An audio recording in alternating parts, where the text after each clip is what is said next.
wabarakatuh. Selamat pagi semuanya. Pada kesempatan kali ini, saya Aulia Fajrin akan menjelaskan mengenai baja tahan karat atau stainless steel. Nah, apa itu stainless steel? Jadi di sini stainless steel adalah salah satu baja yang digunakan untuk aplikasi atau penggunaan yang dia tahan terhadap korosi ya, atau um, corrosion resistance-nya dia bagus dan dia juga tahan terhadap panas.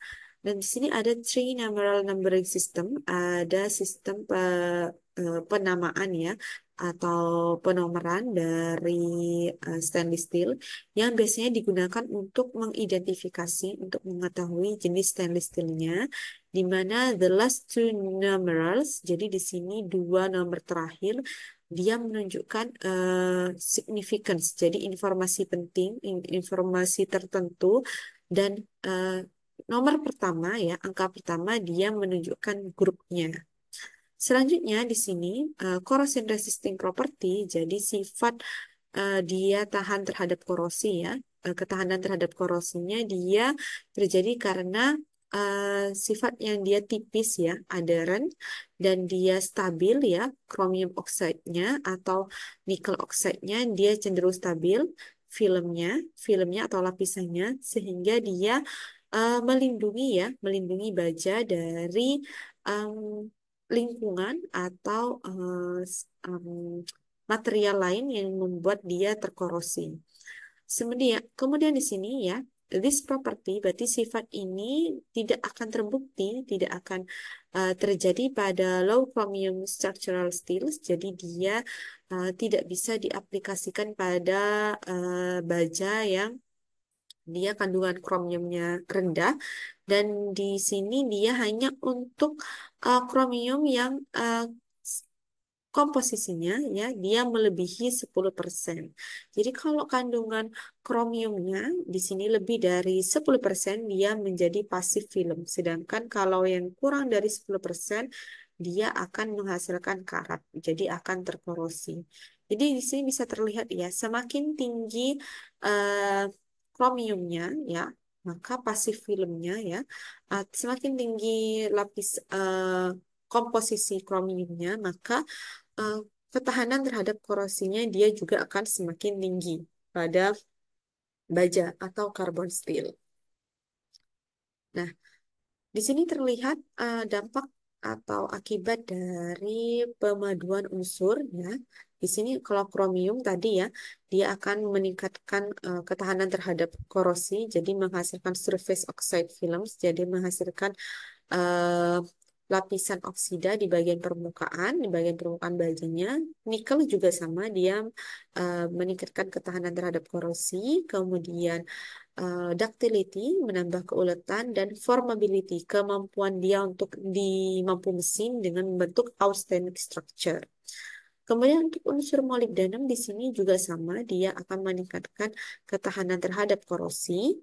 Kemudian dia membentuk ion klorida.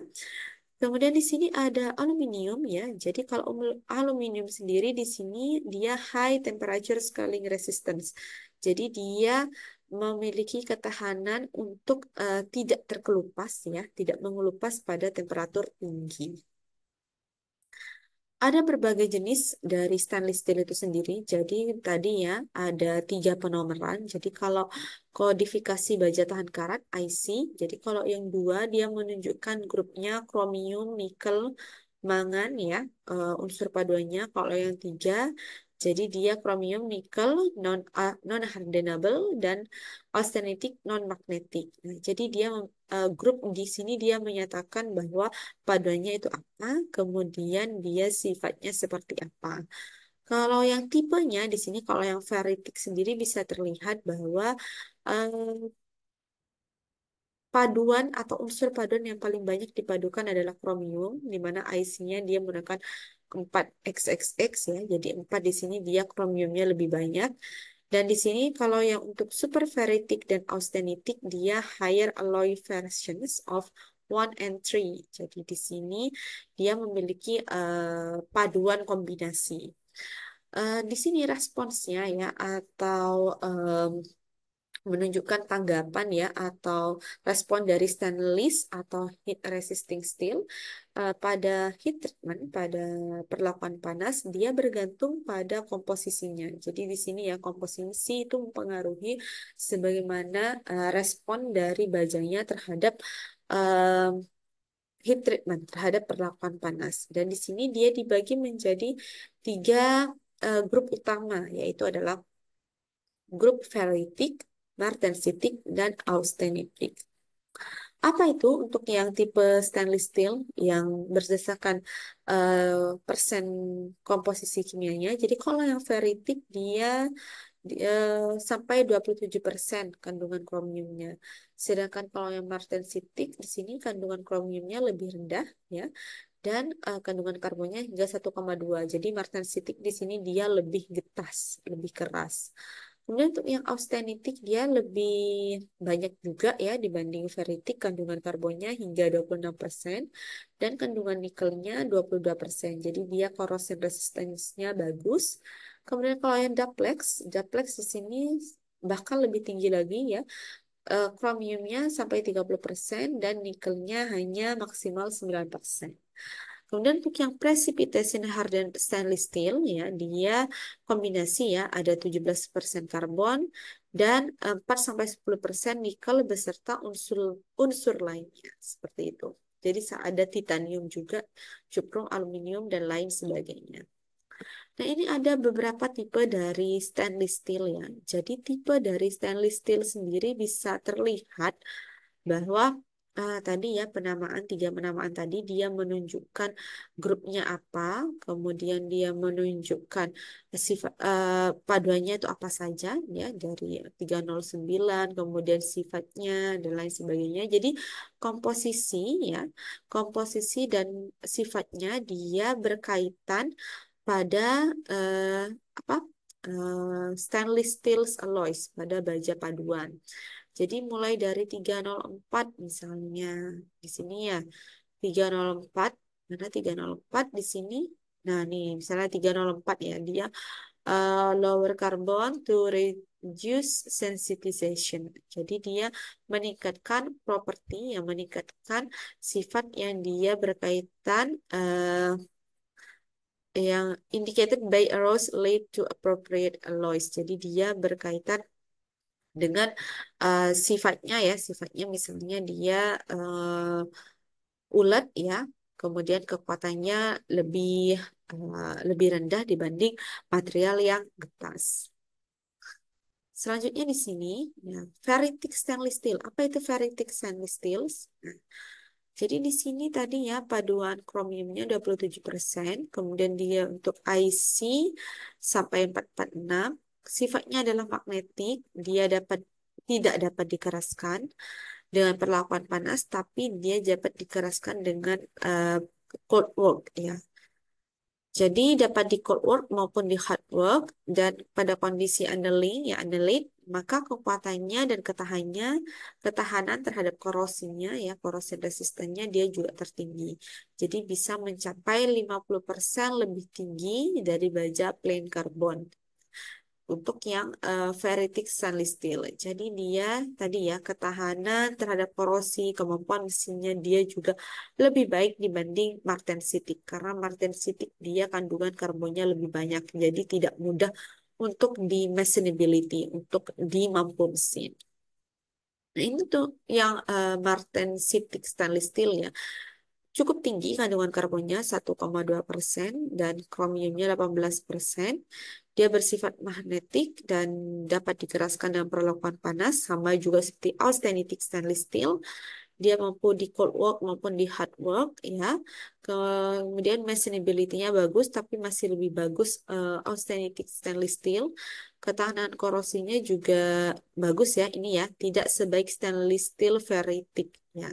Untuk ketahanan apa cukup bagus terhadap cuaca, tetapi tidak sebaik stainless steel, ferritic maupun austenitic.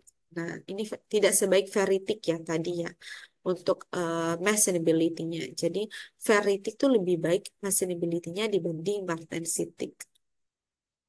Selanjutnya untuk austenitic stainless steel, jadi dia kandungan karbonnya sampai 26%, paduan kromiumnya dia sampai 26% kromium, dan kandungan nikelnya dia 22%.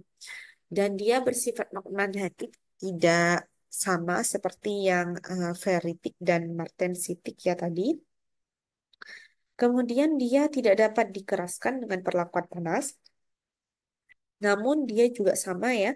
Dia dapat di hot work dan di cold work. Kemudian shock resistant, berarti dia kemampuan untuk menerima eh, per- perbedaan temperatur ya, eh, temperatur pemanasan dan pendinginan yang cukup tinggi, dia resistan ya, dia tahan dan sulit dimesini kecuali dengan penambahan sulfur ya misalnya atau unsur Se, dan sifatan korosinya paling baik ya. Corrosion resistance-nya paling baik dibanding martensitik dan ferritik. Sehingga di sini kekuatan pada temperatur tinggi dan ketahanan scalingnya juga sangat baik. Selanjutnya adalah precipitation hardening stainless steel. Jadi di sini baja paduan dengan 17% 17% kromium ya. 4 sampai 10% ya. Di sini ada unsur kombinasi ya, ada nikel, aluminium, cuprum, eh, titanium dan lain sebagainya. Tipenya ini ya 17 pph, berarti dia precipitation hardening sampai 1710 p precipitation. Jadi di sini dia baja tahan karat dan mengalami pengerasan presipitasi, mudah difabrikasi, dimeasurability, kekuatannya baik, kepolotannya juga baik, dan ketahanan korosinya juga cukup baik. Nah, ini adalah sifat ya, sifat dari stainless steel sendiri. Di sini dia menunjukkan sifat mekanik, kemudian resistivity, kemudian heat capacity dari berbagai jenis tipe stainless steel dari mulai martensitic, ferritic, austenitic, dan ferritic austenitic. Jadi untuk yang martensitic di sini dia menunjukkan nilai paling tinggi ya, nilai paling tinggi yang modulusnya juga paling tinggi ya, sama dengan ferritic. Kemudian di sini untuk thermal conductivity-nya lebih baik dibanding yang lain. Ya, untuk sifat-sifat yang lain dia juga hampir sama dengan ferritic austenitic dan ferritic austenitic. Nah, ini di sini menunjukkan sifat dari stainless steel ya. Sifat dari stainless steel sendiri di sini dia sumbu X-nya strain ya, tegangan terhadap tegangan, stres di sini menunjukkan ya, semakin tinggi ya, semakin tinggi stresnya ya, semakin tinggi kekuatannya dia menunjukkan bahwa kekuatan dari materialnya dia juga semakin baik. Dan di sini dia ada pada martensitic stainless steel di mana dia di quench dan ditempar. Jadi didinginkan dan ditempar. Namun di sini strainnya, tegangannya dia sangat rendah. Sedangkan untuk austenitic, walaupun dia tegangannya rendah ya, di sini dia tetap memiliki strainnya ya, kemampuan mesinnya juga lebih baik dibanding yang lain. Sini bisa terlihat ya, elongation-nya paling rendah austenitic ya, terlihat ya karena strainnya dia paling rendah. Kemudian di sini martensitic ya, delta UTS-nya, ultimate tensile strength-nya ya, stresnya ya di sini tegangannya dia paling tinggi ya untuk yang martensitic. Kemudian untuk yang precipitation hardening dia paling tinggi di ini ya, Youngnya atau elastisitasnya sampai 1.200 sampai 1.800 megapascal. Nah, di sini menunjukkan properties sifat dari stainless steel. Di sini comparative properties, jadi sifat mekanik yang bisa dibandingkan dari stainless steel ya, paduan stainless steel. Jadi kalau yang austenitic, duplex, ferritic, martensitic, dan precipitation hardening tadi itu bisa sederhanakan dalam bentuk tabel seperti ini. Jadi penjelasan yang tadi itu, yang tadi saya sampaikan, bisa disederhanakan dalam tabel seperti ini. Di mana di sini ada parameter magnetic response ya, tadi sempat disinggung, block hardening, corrosion resistance, hardenability, sampai weldability ya, kemampuan dia untuk dilas. Oke, itu saja yang dapat saya sampaikan. Terima kasih semua atas atensinya, atas perhatiannya. Saya tutup. Assalamualaikum warahmatullahi wabarakatuh.